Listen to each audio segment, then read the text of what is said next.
Hello dear students, welcome to our channel educational goal. और आपका जो ब्लूप्रिंट है क्लास 12th का जो पेपर बनेगा इंग्लिश का, वो आ चुका है। हालांकि सभी सब्जेक्ट के आ गए हैं, लेकिन मैं इंग्लिश का आपको समझा रहा हूँ कि किस प्रकार का पेपर आपको एग्ज़ाम में दिखाई देगा, फाइनल एग्ज़ाम में दिखाई देगा और अभी आपकी जो एग्ज़ाम है उसमें भी।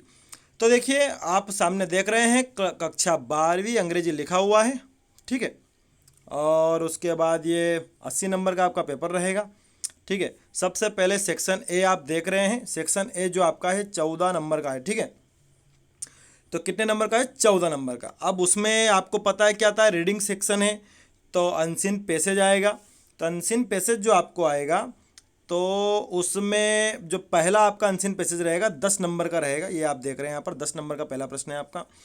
और उसमें जो अनसीन पैसेज रहेगा 4 MCQ रहेंगे, 2 MCQ वोकेबलरी यानी कि आपकी शब्दावली, आपके पास कितना शब्द भंडार है उसके आधार पर रहेंगे, 2 रिक्त स्थान रहेंगे और 2 1 word substitution answer, question answer उस पर बेस्ड रहेंगे। कुल मिलाकर के सभी प्रश्न 1 अंक के ही रहेंगे और कुल मिलाकर कितने अंक का ये पहला प्रश्न रहेगा आपका? 10 अंक का, ठीक है।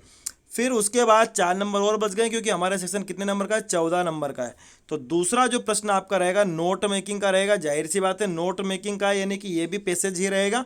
और ये नोट मेकिंग आपको कितने नंबर की आई है? सिर्फ 4 अंक की आई है, ठीक है। अब हम आगे बढ़ते हैं सेक्शन बी की ओर। तो सेक्शन बी में आप देख रहे हैं राइटिंग स्किल्स लिखा हुआ है, ठीक है। अब इसमें देखिए, सेक्शन बी आपका 12 नंबर का है। पिछले साल की जो इंग्लिश थी उसमें 30 नंबर का हुआ करता था, अब सिर्फ ये 12 नंबर का है, ठीक है। तो देखिए, सबसे पहले आपको दिया हुआ है सेक्शन बी में, या तो नोटिस आएगा, नोटिस के अथवा में एडवर्टीजमेंट हो सकता है और पोस्टर भी हो सकता है। यानी कि कोई दो आपको एग्जाम में दिखेंगे, या तो नोटिस दिख जाएगा, उसके अथवा में एडवर्टीजमेंट दिख जाएगा। एडवर्टीजमेंट आया है तो उसके अथवा में आपको पोस्टर दिख जाएगा, पोस्टर आया उसके अथवा में नोटिस दिख जाएगा, ठीक है। तो ये इस तरह से क्रम रहेगा, यानी कि आपको नोटिस भी तैयार करना पड़ेगा, आपको एडवर्टीजमेंट भी तैयार करना पड़ेगा, आपको पोस्टर भी तैयार करना पड़ेगा। और अंक इसके कितने हैं हम देख लेते हैं। यहाँ पर 4 अंक, यानी कि आपको नोटिस अगर आप बनाएंगे तो 4 नंबर का है, पोस्टर एडवर्टीजमेंट कुछ भी बनाएंगे 4 नंबर का है, ठीक है। फिर अगला प्रश्न है लेटर राइटिंग, लेटर लिखना। पहले की क्लास 12th में लेटर 2 आते थे, फार्मल इनफार्मल अलग अलग, लेकिन इस बार ऐसा नहीं है। या तो फार्मल करना पड़ेगा या इनफार्मल करना पड़ेगा, यानी कि एक अथवा में दे देंगे फार्मल वाला और उसी के नीचे जो एक और जो लेटर रहेगा वो इनफार्मल हो सकता है।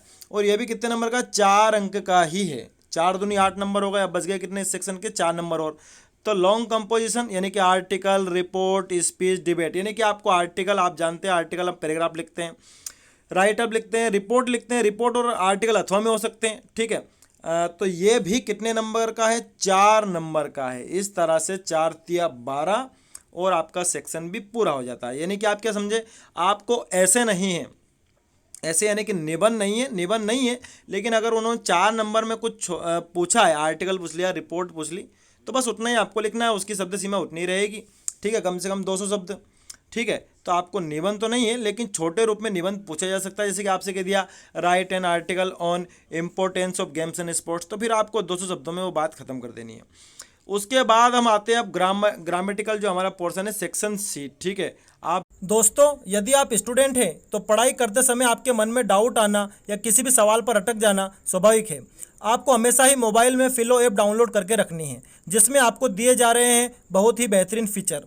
यहाँ पर लाइव एक्सपर्ट द्वारा आपके सभी डाउट्स को क्लियर किया जाता है। फिर चाहे आपका डाउट किसी भी क्लास का हो या किसी भी सब्जेक्ट का हो, आप अपना डाउट फोटो खींच के या फिर टाइप करके पूछ सकते हैं। एक्सपर्ट जिसे लाइव कॉल के माध्यम से आपको समझाएंगे। What is the enzyme present in saliva? Lysozyme enzyme is present. One is lysozyme and another is salivary amide.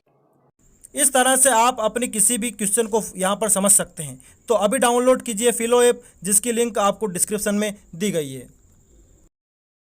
आप देख रहे हैं ग्रामर आपकी कितने नंबर की है? 10 नंबर की। वही सीधी बात कि सेंटेंस करेक्शन करना है आपको 5 नंबर का, यानी कि 1 1 नंबर के 5 प्रश्न, या फिर आपको फिल इन द ब्लैंक से तो 5 नंबर के, ठीक है। उसके बाद आपको डू एज डायरेक्टर कितने नंबर के? 5 नंबर के।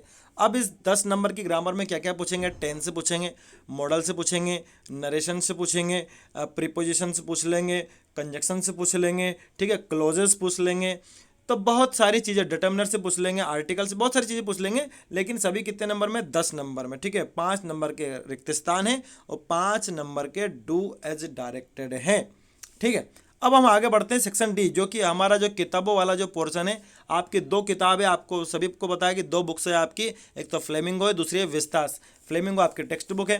तो देखिए 44 नंबर का आपका ये वाला सेक्शन रहेगा। इसमें फ्लेमिंगो भी है, विस्तास भी। हम समझते हैं कैसे कैसे प्रश्न आएंगे। सबसे पहले आपको एक्सट्रैक्ट आएगा प्रोज से, फ्लेमिंगो से। एक्सट्रैक्ट मतलब कि आपको एक पैराग्राफ आ जाएगा किसी भी आपके जो किताब है उसके किसी भी लेसन से, आपको 4-5 लाइनें आ जाएगी और उसी में से आपको छांटने, 5 नंबर का एरर रहेगा।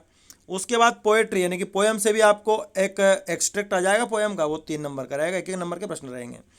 फिर उसी के बाद विस्तास भी आपकी बुक है तो वहाँ से भी एक एक्सट्रैक्ट निकाल कर देंगे, तो वो 4 नंबर का रहेगा। 5, 3, 8 और 4 12 नंबर हो गए खर्चे, ठीक है। अब बचे हैं 32 नंबर। अब हम आगे बढ़ते हैं। फिर अगला प्रश्न है हमारा कि भाई 5 छोटे छोटे प्रश्न पूछे जाएंगे, फ्लेमिंगो से पूछे जाएंगे, ठीक है। वो सब 2-2 नंबर के हैं, तो ये 10 नंबर यहीं फिनिश हो गए, ठीक है। फिर 3 छोटे प्रश्न पूछेंगे फ्लेमिंगो से और वो पूछेंगे पोएट्री से। कहाँ से पूछेंगे? पोएट्री से यानी पोयम से। तो वो 3 रहेंगे, तो ये कितने हो जाएंगे? 3 दूनी 6 नंबर हो जाएंगे। 6 और 10 16 हो गए और 12 ऊपर हो चुके हैं। कितने हो गए खर्चे? अभी तक 28 नंबर खर्चे हो चुके हैं। फिर उसके बाद आप देख रहे हैं कि 2 छोटे छोटे प्रश्न विस्तार से भी पूछेंगे, ठीक है।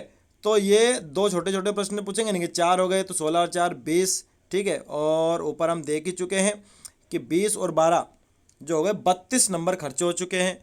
अब आते हैं हम लंबे प्रश्नों की तरफ। 2 लॉन्ग आंसर टाइप क्वेश्चन पूछेंगे फ्लेमिंगो से, और ये कितने कितने नंबर के हैं? 3-3 नंबर वाले हैं ये, तो 2 है तो 6 हो गए, ठीक है।